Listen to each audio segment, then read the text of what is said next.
After a bruising 3-month election campaign, Vaughan Gething was enjoying a little downtime this afternoon.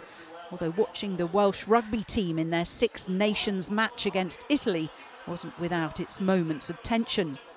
Earlier, he was anointed the new leader of Welsh Labour and is now set to be the next First Minister. And the person that the members have chosen to be that person is Vaughan Gething. Congratulations.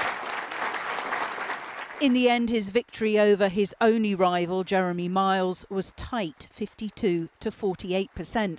Both men lawyers and ministers in the Welsh Government, led by Mark Drakeford. But today, we turn a page in the book of our nation's history. A history that we write together. Not just because I have the honour of becoming the first black leader in any European country, but because the generational dial has jumped too. Devolution is not something that I have had to get used to, or to adapt to, or to apologise for. It's what I've always known through my adult political life. Central to his speech, the need for a Labour government in Westminster as well as in Wales. We can win if we stand together, linking arms to defeat the narrow forces of division that seek to make a warm nation turn cold. That only happens if we sweep the Tories out of office and send Keir Starmer into number 10. The celebrations will be short-lived. Vaughan Gething is taking on the top job at a time of huge challenges. And with a general election looming, the record of the Welsh Government will be under more scrutiny than ever. We shall fight in the fields and in the streets. Farmers are angry with the Welsh Government over planned land reforms, strikes by doctors loom large, and the 20-mile-an-hour speed limit policy remains highly contentious. Is there a prospect of a shift in policy to try to win those people back? Well, I think there's always an opportunity for a reset and to try to have a conversation with people who have good reasons for grievance across different parts of the country. But those groups want to see a shift in policy. Is that possible? Well, on a range of the areas that you've mentioned, we've had consultations that have come to an end, ballots that have come to an end, and now there is an opportunity to have another conversation about what we could do. Vaughan Gething's campaign had been marred in controversy over £200,000 in donations from a company whose owner had been convicted of illegally dumping waste. Do you accept the decision to take such a large amount of money from a donor has left some people, including some within your own party, question your judgment? Yeah, look, we followed all the rules scrupulously to make sure we were doing the right thing within the rules, declaring everything to both the Senedd and the Electoral Commission. That's been the same for all the donors we've had. In your acceptance speech, you talked about being the first black leader of Welsh Labour. Why does that matter? So it's about recognising all those people who come before me, who have made and created a platform across our movement and within our movement.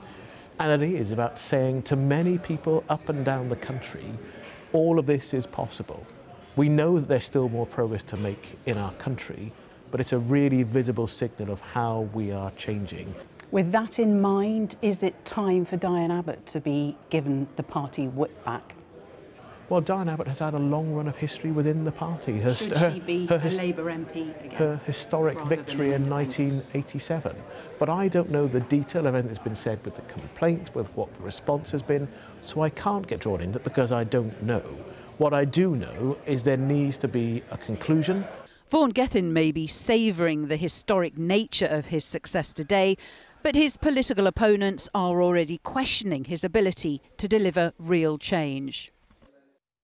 Jane Dodge reporting. Well, joining me now is Lord Simon Woolley, Principal of Homerton College, Cambridge, and the founder of Operation Black Vote, which works to increase the representation of black people in politics. Lord Woolley, thank you very much for joining us this evening. Just your thoughts on the appointment of Vaughan Gething, the first black man to lead a European country, this in a week when we've seen so much political, racial turmoil. Well, it's great news, and it's just the news that many in Britain's black communities wanted to see after such a tumultuous week and challenging week in regards to the racism that Diane Abbott's faced. Look, first of all, this is Vaughan's day. And it's the Nation of Wales Day to celebrate this historic moment, that the first black man to head a European nation in the country of Wales is a big deal. I hope that the Welsh nation is duly proud of that. I've known Vaughan personally since the late 90s, when we started Operation Black Vote. He was very much involved with our organisation and ensuring people of colour in Cardiff and more broadly Wales were registered to vote and were voting.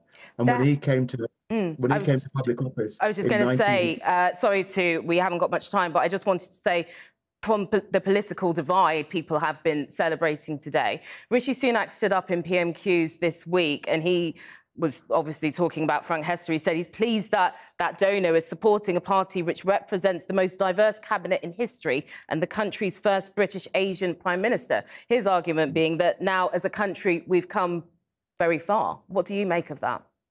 Well, it's great that we've got black and brown faces in high places, but it's really about the policies and about addressing systemic racism. It's no good having a supporter that gives the party money and then extols extremism, extreme racial, misogynistic, violent hatred. This man has no place in British politics, and neither does his money. But the hatred, not just towards Diane Abbott, but also towards all black women, and the attack on them is attack on all of us. Really debased. You've written to the Prime Minister. You spoke about this. There's a group that's combating racism with an urgent plea for the Prime Minister to do something about it. I wonder, have you heard anything yet?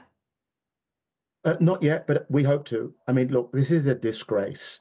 In a week in which the Conservative Party framed what extremism is and that the government has no part of it, Frank Hester's remarks fall central to that framing of extremism. So why would anybody want to take any money from an extremist and extremist views that have no place in British society? But I don't want to lose sight. I don't want to lose sight on this is Vaughan's Day and the Welsh Nation's Day for making European history. And I think at a time when there's been so much negativity around race, Wales can be proud that it is produced the first leader of a nation that is from an African descent. That's a wonderful day for Vaughan, a great day for the Welsh nation, and a great day for British politics.